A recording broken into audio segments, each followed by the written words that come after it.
जय हिंद दोस्तों, defence world में आपका स्वागत है। तो दोस्तों आपको पता ही होगा यूक्रेन और रशिया के बीच में इस समय एक ऐसे युद्ध की तैयारी चल रही है जिसने कि पूरी दुनिया को दो हिस्सों में बांट दिया है। रूस किसी भी समय यूक्रेन पर बड़ा हमला कर सकता है और दोस्तों यूक्रेन की सेना के एक अधिकारी की तरफ से ये बयान निकल कर आया है कि रूस यूक्रेन पर हमला कर सकता है और इस बड़ी जंग की संभावना को देखते हुए पूरी दुनिया में हड़कंप मचा हुआ है। एक तरफ जहां नाटो के 30 देशों ने रूस को घेरना शुरू कर दिया है तो रूस भी पूरी तरह से मुस्तैदी से यूक्रेन की सीमाओं पर डटा हुआ है। और दोस्तों आपको बता दें, यूक्रेन की सीमाओं पर रूस 1.5 लाख से ज्यादा सैनिकों की तैनाती कर चुका है, साथ ही भयंकर हथियारों की तैनाती भी कर चुका है। तो दोस्तों क्या है पूरी खबर आपको विस्तार से बताएंगे, आप वीडियो में एंड तक बने रहिए। साथ ही अगर हमारे चैनल को अभी तक सब्सक्राइब नहीं किया है तो चैनल को सब्सक्राइब कर लीजिए ताकि सबसे पहले हमारी वीडियो आप तक पहुंच पाए। तो चलिए दोस्तों सीधे चलते हैं वीडियो पर। तो दोस्तों न्यूज निकल कर आ रही है रशिया और यूक्रेन के बॉर्डर से। दोस्तों यहाँ पर रशिया ने 1.5 लाख से ज्यादा सैनिकों की तैनाती की है और ये तैनाती करीब 1 महीने से लगातार की जा रही है, जिससे पूरी दुनिया में हड़कंप मचा हुआ है। यहाँ पर 30 देश जो कि नाटो के सदस्य हैं रशिया को लेकर काफी ज्यादा गंभीर है और किसी भी पल रशिया को काउंटर करने के लिए अपनी कार्रवाई कर सकते हैं। अब दोस्तों आखिर बात निकल कर आती है कि व्लादिमीर पुतिन यूक्रेन को लेकर इतने ज्यादा सेंटिमेंटल क्यों हो रहे हैं। हालांकि दोस्तों यूक्रेन रशियन सेना से कभी भी भिड़ने को तैयार है। अब यहाँ पर आपके लिए ये जानना बेहद जरूरी है कि यूक्रेन को लेकर रशिया इतना ज्यादा आक्रामक एक साथ कैसे हो गया। दरअसल दिसंबर 2021 में यूक्रेन के राष्ट्रपति और नाटो चीफ की एक महत्वपूर्ण मीटिंग हुई थी जिसमें यूक्रेन ने अपनी सहमति जताई थी नाटो में सम्मिलित होने के लिए। ऐसे में रशिया नहीं चाहता कि यूक्रेन किसी भी तरह से नाटो में सम्मिलित हो और यही वजह है कि रशिया यहाँ पर यूक्रेन को मना कर रहा है कि नाटो में सम्मिलित ना हुआ जाए, क्योंकि उसके काफी ज्यादा नागरिक यूक्रेन के अंदर रहते हैं और ऐसे में अगर यूक्रेन रूस के विरोध के बावजूद नाटो ज्वाइन करता है तो एक बड़ा संघर्ष होना तय माना जा रहा है। हालांकि दोस्तों यूक्रेन अगर नाटो में सम्मिलित हो जाता है तो यहाँ पर अमेरिका बड़ा सैन्य बेस बनाएगा, साथ ही अपने कई हजार सैनिकों को भी यूक्रेन भेजेगा। तो दोस्तों जाहिर है कि इससे रूस की टेंशन बढ़ जाएगी और एक तरह से रशिया के मुहाने पर अमेरिकी सैनिक आकर खड़े हो जाएंगे और रूस ऐसे में नहीं चाहता कि उसके पड़ोसी देश में किसी भी तरह अमेरिका की एंट्री हो। पूरी दुनिया ये जानना चाहती है कि आखिर यूक्रेन को लेकर रूसी राष्ट्रपति व्लादिमीर पुतिन इतने ज्यादा सेंटिमेंटल क्यों है। दरअसल दोस्तों आपको बता दें कि रूस और यूक्रेन के सदियों पुराने संबंध हैं और यूक्रेन में 8 लाख से ज्यादा रशियन लोग रहते हैं और रूस इनकी सुरक्षा को सुनिश्चित करना चाहता है। और दोस्तों आज ऐसा वक्त आ गया है जब रशियन सैनिक साथ ही बहुत सारे हथियारों के साथ यूक्रेन के बॉर्डर पर तने हुए हैं। साथ ही दोस्तों एक रिपोर्ट में तो ये भी निकल कर आया है कि रशिया ने अपने S-400 मिसाइल डिफेंस सिस्टम को भी यूक्रेन से लगी हुई सीमा पर तैनात कर दिया है। अब एक तरह से देखा जाए तो रशिया और यूक्रेन के मामले को लेकर दुनिया दो हिस्सों में बटी हुई है। एक तरफ यूक्रेन की मदद के लिए अमेरिका और यूरोपीय देश तैयार बैठे हैं और वहीं दूसरी तरफ रूस की मदद के लिए चीन उसके साथ खड़ा है। यहाँ आप जान लीजिए कि अगर रूस ने यूक्रेन पर हमला किया तो ये संघर्ष पूरे यूरोप में फैल जाएगा, जो पूरी दुनिया के लिए काफी ज्यादा घातक होगा। और अगर रूस और यूक्रेन के बीच में जंग छिड़ती है तो भारत के लिए काफी मुसीबतें खड़ी हो सकती हैं, क्योंकि भारत के रूस और अमेरिका दोनों से अच्छे संबंध हैं और भारत ने अगर रूस या अमेरिका में से किसी एक को चुना तो दूसरा नाराज हो जाएगा। अब ऐसी स्थिति में भारत सभी हालातों पर नजर रखेगा, जैसा कि उसने साल 2014 में किया था जब रूस ने यूक्रेन के छोटे हिस्से क्रीमिया पर कब्जा कर लिया था। उस समय भारत चुप रहा था और रूस ने इसे अपने समर्थन की तरह लिया था। इस बार भी रूस भारत के न्यूट्रल स्टैंड को अपनी तरफ ही आंकेगा और दोस्तों यहाँ पर अगर रूस हमला करता है तो चीन यहाँ पर उसको समर्थन देगा और ऐसे में चीन उसके काफी करीब आ सकता है। ऐसे में भारत के लिए काफी ज्यादा मुसीबतें बढ़ सकती हैं। हालांकि दोस्तों भारत का स्टैंड हमेशा क्लियर रहता है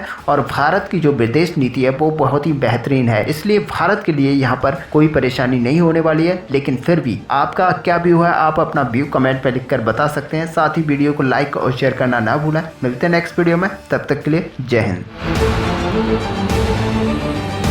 अच्छा सुनो, चैनल को सब्सक्राइब करो, उसके बाद घंटी बजा देना ताकि अगली वीडियो आपसे मिस ना हो पाए। Thank you.